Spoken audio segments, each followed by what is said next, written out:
Martin Lambley, Senior Product Manager for Urban Climate Resilience at Wavin, discusses the company's major focus on sustainability throughout the water cycle, with SuDS, greywater and rainwater harvesting solutions front and center. He also explains how sustainability drives all aspects of the company's activities, from local, energy-optimized manufacturing, green logistics and an electric vehicle fleet, through to technology solutions, made from recycled materials, and designed to be recycled at end of life. Okay, so you recently opened the Aquacell Energy production line in Chippenham. So I guess a good place to start would be just to understand the background as to the decision why you decided to open it in Chippenham. Yeah, well, UK's been a strong market for 20 plus years, 25 years for Aquacell. The Aquacell product we had is getting a little long in the tooth. We just wanted to upgrade all of our production across that. So we developed a new product, the next generation Aquacell, over at our Technology and Innovation Centre in a place called Demdersvaart, which is kind of over near the German-Holland border. It's a global product that we've been rolling out. So we've got two manufacturing sites already, one in Buck in Poland, which is one of our bigger sites, and then one manufacturing cell in Hardenberg. We were looking where we put the next one on a sort of global picture, and the UK was a kind of ready-made, self-sustaining market for that. So it made good sense investment-wise. But for the UK, it represented a $10 million investment in manufacturing in the UK, two brand new state-of-the-art injection molding machines, three brand new tools. Because the UK market was kind of already there for it, it was kind of a no-brainer really to put it in here. Although obviously we did have to fight to try and get the capital, but now it's part of a bigger program as well. So we're looking at other manufacturing sites, potentially one in LATAM going forwards, possibly another one in Europe as well to support European demand. Okay, and you mentioned the previous iteration was, I think, getting slightly past the sell by date, if that's the right way of saying it. Yeah. So just it'd be good to understand what's new, how you've moved the product on in terms of what it offers. Yeah. Okay. So it's a much evolved product. So with the old Aquacell, we've been looking at 390 units on a truck, and that equates to about 72 cubic meters of storage. With this new product, we've got about 1,200 units on a truck, and that equates to over 300 cubic meters of storage. So and part of that is just the way it's designed. So it's designed to stack in transportation, so they all nest inside each other, and when they arrive on site, you then sort of unstack them, and they clip together to create these units on site. Obviously, the environmental benefits for that are huge. Quarter of the trucks on the road, so quarter of the CO2 emissions, quarter of the vehicles actually on the road itself. When you're looking at sites, they're very often limited now with the amount of deliveries that are allowed in and out, so reducing the number of deliveries into site, reducing the storage footprint on site, which has always been a big problem with the old Aquacell type tanks. If you've got a big tank and you've got 10 truckloads of material coming in, imagine what that looks like when it's all unloaded and sat somewhere on your site. So to reduce that now down to 2.5, 3 trucks, it's still a big amount of material, but the footprint of it is much less. So this modular design gives us all these kind of advantages, and the big advantage, I guess, from the installer's point of view, is the speed of the install, or all the clips and the way the product connects to itself is all built into the product. So there's no extra components that arrive. With the old system, there was a pin that would stop the tanks shearing on each other, and there were clips that actually physically clip the crates together. With this new product, all of those are integrated in, so it literally slides, drops, clicks into place with each other. Okay, in terms of SuDS more generally, it'd just be good to understand. Clearly, there's a lot of debate about it. Mm-hmm. Some, I guess, bodies get the idea more than others, and then there are bits of regulation legislation that get introduced. It'd just be good to understand, I guess, what you see as what Wavin's sort of responsibility, obligation, or role in promoting SuDS as a way of addressing quite an important issue for the. Yeah, absolutely. Yeah, well, I think as a responsible material manufacturer supplier in this market sector, and we have been for a long time. When there's a few companies that have been doing this now for a long time. I think we have a voice in the industry. People recognise the Aquacel as a brand. People know in the main what Aquacel does. There's very few kind of ground workers or civil contractors that don't know what Aquacel or some of the competitors' products are and do. So they do recognise it. So it does give us a voice in the industry, and I don't think we should be afraid to use that. And I think as Wavin, we've been trying to do that over the past few years. A few years ago, we ran the What's the Future of Drainage campaign, which was a kind of big campaign that we took out to the market to ask the market how they saw surface water changing in the future. We learned a lot out of that. There was clearly a need and a want for it to change. So I think that's our main sort of power is using that brand and that brand voice to be able to have those conversations, and I guess to be able to shape it going forwards. I mean, we do a lot of work as Wavin ourselves, but we're also very active with trade organisations like the BPF, which is the British Plastics Federation. Ourselves and all of our credible competitors are members of that. So we work together as an industry as well to promote best practice. For instance, it was the BPF that maybe it was 10, 12 years ago now, first got together and I said, do you know what, we need a design code for these tanks. There's a lot of cheap products coming in that aren't up to the job. And together we came together with the BPF and with Syria, the Construction Industry Research Information Association.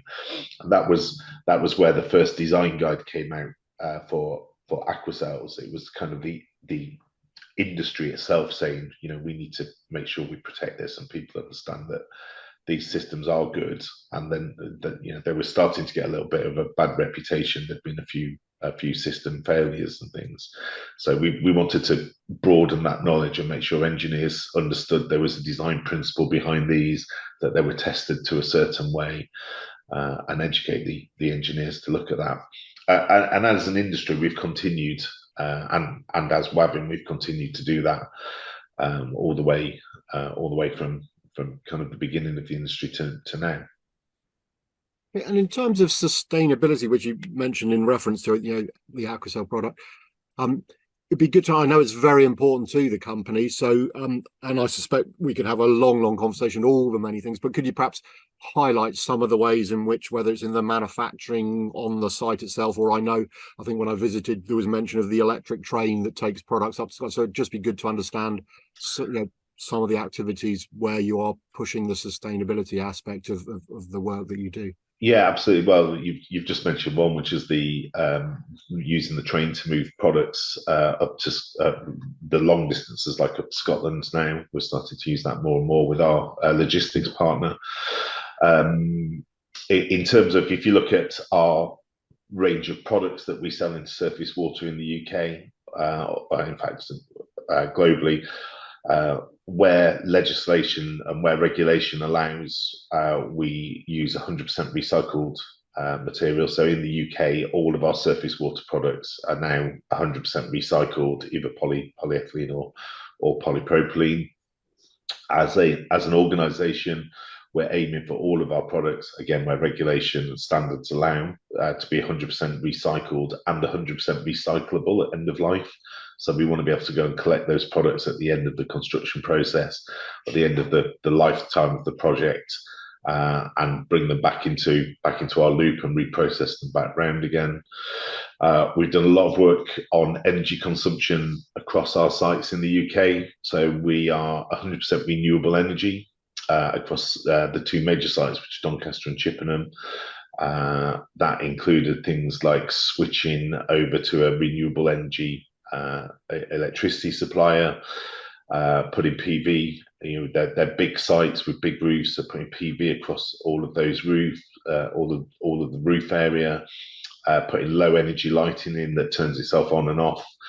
And we did some calculations around that, and across those sites, switching to that renewable electricity resulted in a carbon footprint reduction of about 8,000 tonnes per annum. So that's about 5,000 round trips from London to New York, just to give some kind of flight context. We're also working towards, as Orbia, as a business, we're working towards zero waste to landfill by 2025. Again, we see that as a very big metric. And then on a sort of staff level, switching all of our company cars over to an EV fleet that we're busy away with. Nobody can order a petrol car, not even a hybrid car now. The entire car list when you get you get to choose your new car is all EV. So we're working really hard on a global level as Orbia, on a sort of European and global level as Wavin, but also on an individual level on individual sites as well, to really try and make sure we lessen our footprint on the planet. And I know earlier in the year you also committed to providing environmental product declarations for all of your solutions. So for those that don't know, perhaps you can just explain what that is, and I guess from your point of view, why does it matter? Why did you think it was important to make that commitment? Yeah, well, I think it ties in with our sustainability messaging going forward. We're very conscious that most of the products that we make are made from plastic, and I think plastic is a bit of a dirty word in environment terms. We hear a lot about we see the plastic floating in the sea, and we hear a lot about the impacts of plastic on the environment. But plastic's also an amazing material, and a lot of kind of things you touch, use, take for granted every day wouldn't exist without plastic. So it's not necessarily that's the dirty word. And most of the products that we make are going to go into the ground. They're going to be in place being used for the next 50, 75, 100 years. We're not in that same market as that single-use plastic bottles, plastic vapes, the throwaway plastic market that seems to exist. That goes back towards what I was just talking about with the recycled materials. We try to use that material to make these products. They're going to have a longer life. So EPDs, going back to your question, are a comprehensive standardized report that details the environmental impact of a product. So we undertake what's called a life cycle assessment using a standardized method that looks at the environmental impact of several categories, things like CO2 emissions through the product's life, looking right from the raw material through to the transport, the manufacturing, the application, and then the end of use as well. And it comes back, we just talked about end of use and collecting the materials at end. So it looks at the recycling potential as well there, and effectively gives the client and the specifiers a way of kind of looking at what the environmental impact of that product is. And obviously, when you're looking at trying to build a low carbon development, or you think about the environmental credentials, and increasingly we'll do that more and more. It gives a way of trying to put some measure around that. We've been working through all the products we manufacture. I don't know exactly where we're on the journey, but I think the bulk of the products that we manufacture now have an EPD available for them, and I think going forwards, EPDs will become part of the metric of the project. So they'll evolve so they can have a cost measurement against them as well. You can measure that CO2 value, and we've already seen in Holland, for instance, big government centrally funded projects where the ability to supply that environmental data is one of the metrics in the cost. It's not just about how much does that material cost. The measure is how much does that material cost and what's its environmental impact. And there's a weight associated to that as well. So we started to see that. We're starting to see that, and I think we'll see that more and more going forwards. It won't just be what's the cheapest material. If that material has a big environmental impact, then people will start to move away from that. And in terms of your responsibility, again, with your stakeholders, we're obviously talking about the construction industry a lot use your product, and they perhaps have a reputation, fairly or unfairly, that cost is the main driver and the environmental benefits are not. But I'm just wondering again how you work with your stakeholders for sort of promoting circular water management. Do you feel an obligation to sort of proactively get involved and say, why don't you do this instead of that? Or do you sort of passively sit on the sideline and wait for them to ask? And if they ask for something sort of environmentally good, that's great. And if they don't, you don't sort of put your hand up and say, well, have you thought of this? Just your thoughts as to how you should be or are working with your stakeholders. Yeah, well, I think to be fair to construction, you're right. There was for a long time there's a reputation as to I'll just use the cheapest, or I'll use what's available on the shelf. But I think that is changing with this. There are a lot of big companies working in construction, and they all have the same sort of environmental targets that we do as a manufacturing business. And we are starting to see more care and thought being put in. 10, 15 years ago, the house builders, for instance, it's safe to say they were not pro SuDS, sustainable drainage. One of the reasons that the original that Schedule 3 was originally knocked back, which is part of the Flood and Water Management Act back in 2010. Schedule 3 is the thing that would make SuDS a legal mandatory requirement on all developments over 100 square meters. Well, one of the reasons that was originally not backed were that the house building lobby groups really lobbied government, saying, well, you've got all these house building targets you want us to hit, but if you're going to start imposing these kind of rules on us, we're not going to be able to hit those targets. But their view of that has changed now. We as Wavin, we work with 8 out of the top 10 house builders in the UK. They're specification partners of ours, and they're the ones that are saying to us, we need to include this. It actually makes the environment, the houses, the estates a nicer area, and people want to buy there. So there's real positives to add on. So they're starting to drive the conversation themselves, and actually starting to become quite demanding. They're starting to ask us for this information about environment. What can you do to help us? So to help us in the UK, we've as a global business, we're slightly restructuring our business, and we've got this new business segment called Urban Climate Resilience.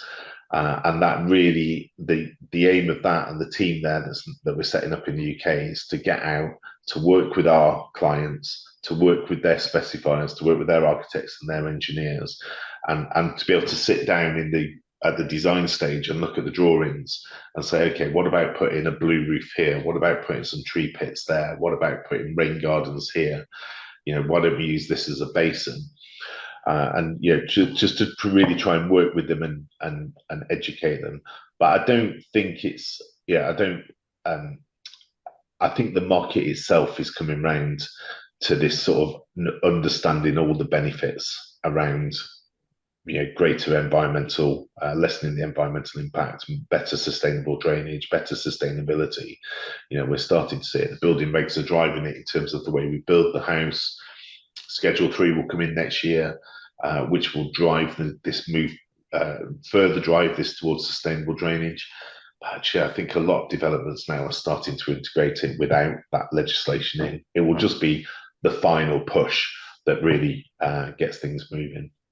Yeah, and before we finish, it'd be good. I mean, clearly we talked a lot about sustainability in the environment, and the Aquacell NG being an example. But it'd be good to understand, I suppose, other products in the portfolio, how you're developing them to be more sustainable, or just sustainable solutions.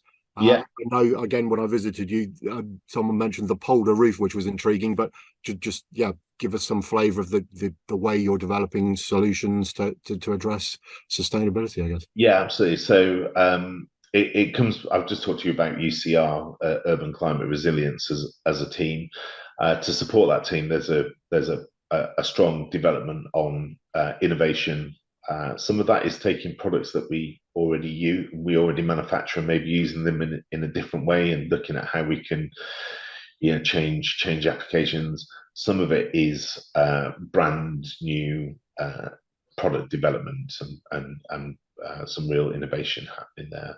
So we're looking across a number of key sectors. So we've got what we call our traditional surface water, which is our pipes and Aquacel NG and the old Aquacels that are still in the market. But then we're looking at how we build the whole package around this kind of route. People in the industry talk a lot about roof to river, controlling the flow all the way through.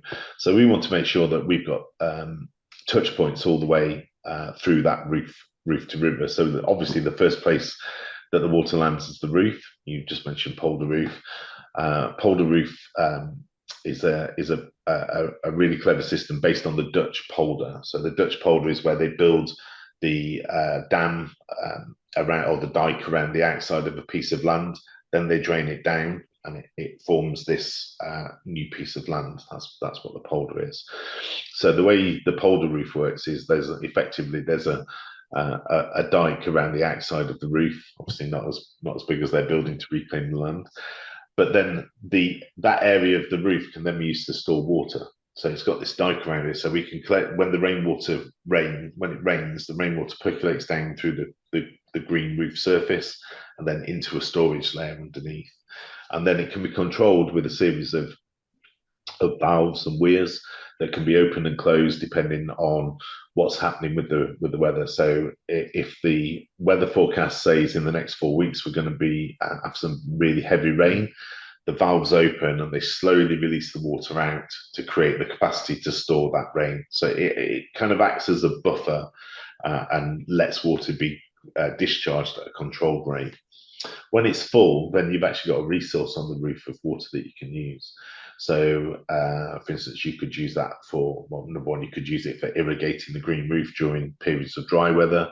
You can use that, you can drip it down to irrigate the landscape areas around there. And I think we'll move towards an area with water circularity, where that water on the roof is also being used for things like greywater uses inside the building, flushing toilets, for instance. There's no reason that you have to use potable water within to flush a toilet. Filtered rainwater would be perfectly good quality to do that with. So you get this resource of water on the top that you can then use for all of those applications. So it's digitally controlled. Smart, I think, is an overused word, but it's looking at weather forecast data and it's working out what it needs to do to create the capacity to hold that rain going forwards. Then you can take that same technology, that sort of smart controlling, and you can start to put that onto your tanks as well, into these underground tanks that you're building. A lot of these tanks are very passive. That there's a big tank. It's got a flow control valve on the end of it. It fills up when it rains, and then it discharges at whatever the discharge rate was. But, I think one of the issues we've seen historically with drainage is water's always just been seen as a waste product or a problem. It's just kind of got to collect it and move it away, and once it's off your site, it's forgotten about. But actually, water's a huge resource. We live in a point where we've got we're moving to it where we get water scarcity in the summer, particularly down in the southeast.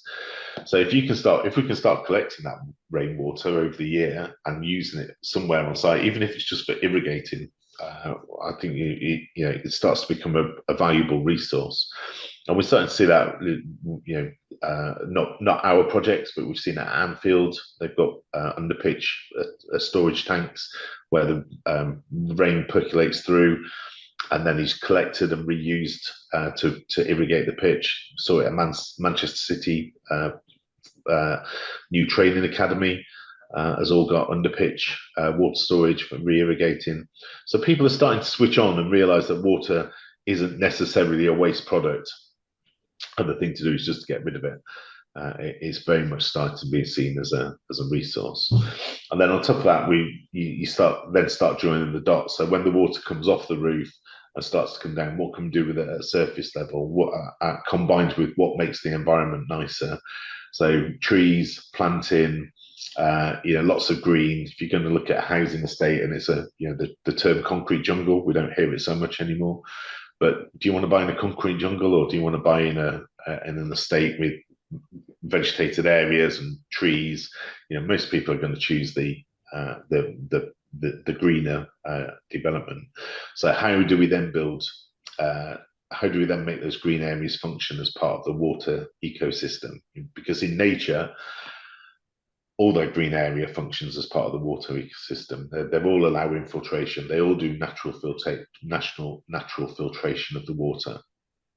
So what we're trying to do is really mimic what happens in the natural environment, in the urban environment, so that we have systems that clean the water. We have systems that hold the water, store the water, allows evapotranspiration, and then you start joining all of that together, and actually what you've got is like a whole water system that we're offering the customers, and not just a here's a tank to hold all your surface water at the end while you get rid of it. And I think that's how SuDS has really evolved. And, SuDS is not new. We've been talking about it for 25 years or something, but it's really starting to, people are really starting to understand it now, and understand how it works and what it can offer. And maybe in finishing, and this is perhaps the unfair one, because it's possibly political, possibly not, but in terms of how the industry is progressing and how it needs to progress, because you've referenced water scarcity there, but climate change, sort of wetter winters, drier summers. Do you think we are sort of working well enough together, all the different stakeholders, to make the required progress? You slightly worried that it's not, and I mean, I think what you're talking about there is that if you, in this essence, the market's deciding, it's much nicer to develop, housing that people want to buy as opposed to, say, concrete jungles. So that will naturally happen. But do you think it needs a bit of a helping hand from government legislation to push people, or do you think, if you like, the market will get there in time? Just any thoughts you might have? I think I think it needs that push. Schedule in terms of sustainable drainage. Schedule 3 next year is kind of the huge.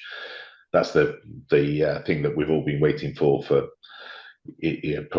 probably since 2010, when the Flood and Water Management Act was first published, and that was held. We've seen it in, not all of Wales actually, but we've seen it in places like Cardiff, where they implemented. So in Wales, they implemented Schedule 3 a few years ago, and we've seen real change in Cardiff in the way developments happen, and they've been very progressive there in implementing Schedule 3, and we see a lot of really good SuD schemes, and a lot of integration, interaction, a lot of open dialogue about how things can be done and how things can be done better. I think when that comes in the UK, we'll start to see that driving. But there's more to it than just SuDS, and I think there's still a long way to go. So water reuse and water harvesting and recycling at the moment is still, for me, it's still not got traction. And again, I think if that was kind of built into building regulations or into planning regulations, that they were requirements, that would then drive the innovation that would deliver these much more joined up solutions. I think a lot of the components are out there, it's just join them all up. And that's probably a good simile for what's happening at a regulatory level. All the components are out there, and they're just not always joined up yet. I'm not quite sure how that happens. I think there's a lot of work being done by the trade bodies. So I talked about the BPF earlier, that's our trade body. They talk to Water UK, that's the water companies trade body. So it's happening, but nothing quite drives it like regulation. Saying you have to do this tends to make things happen quicker than, well, this would be nice to do, because I think we've been seeing as an industry for quite a while. We'll get there, but I think what's really clear is everybody has a responsibility in this. It's not, it's not just the government. The government can put it in place, whichever government we've got, but they can put it. They can put all the regulation in place, but the industry have to be on board with it as well. Otherwise, you just end up like Schedule 3 back in 2010, where the industry pushed back against it, and then it gets delayed for whatever reason it is. So yeah, I think all the pieces are there, and they're slowly coming together, but it still needs that sort of final knitting. But again, it's not. I don't think it's a terrible situation. It's close. It just kind of needs that final bit to knit it all in together. And so, I mean, are you fairly optimistic that sort of net zero is 2050, but I say the more volatility we're getting in the climate with flooding, and do you think, or do you think that it might need a catastrophic, whatever that is, a catastrophic event in the winter or the summer, and then everyone will suddenly go, okay, we finally get it, because everyone talks about it, and we all kind of carry on to a certain extent, thinking, okay, as long as there's water comes out the taps, all this talk of water scarcity doesn't really impact us. And the odd drought happens, and there might be the odd little disruption, but do you think it will require some sort of mind focusing event, or, as you say, all the different component parts will get together and address it in any case? Well, I hope not, but there's nothing quite so true that the only time flooding makes the front page of the newspapers is when there's flooding. And then there's always a lot of kind of arm waving and, this is terrible. How can this happen? And then, the floods recede, and then the news slides, from the front page to page 4 or 5, and then ultimately it slides away. And we saw it this summer with some of the not just floods, but like the Greece fires. We've also had flooding over the summer, quite recently in big floods overseas. So it does bring it to the front every time it happens, but you kind of help from people's lives and the impact that doesn't happen. But probably the inevitable fact is that we're coming into winter, and at some point over the next 6 months, on the front page of the paper somewhere's probably going to be flooded in this country. It happens most years now. We get floods, and that, unfortunately, that does bring it to the front again, and create that bit of impetus that we get around it. Okay, we covered a lot of ground, and I'm really grateful for the insights you shared as to what's going on at Wavin and the industry, for more generally. But at least for now, Martin, really appreciate your time. Thank you. Thanks, Philip. Yeah, it was great speaking to you.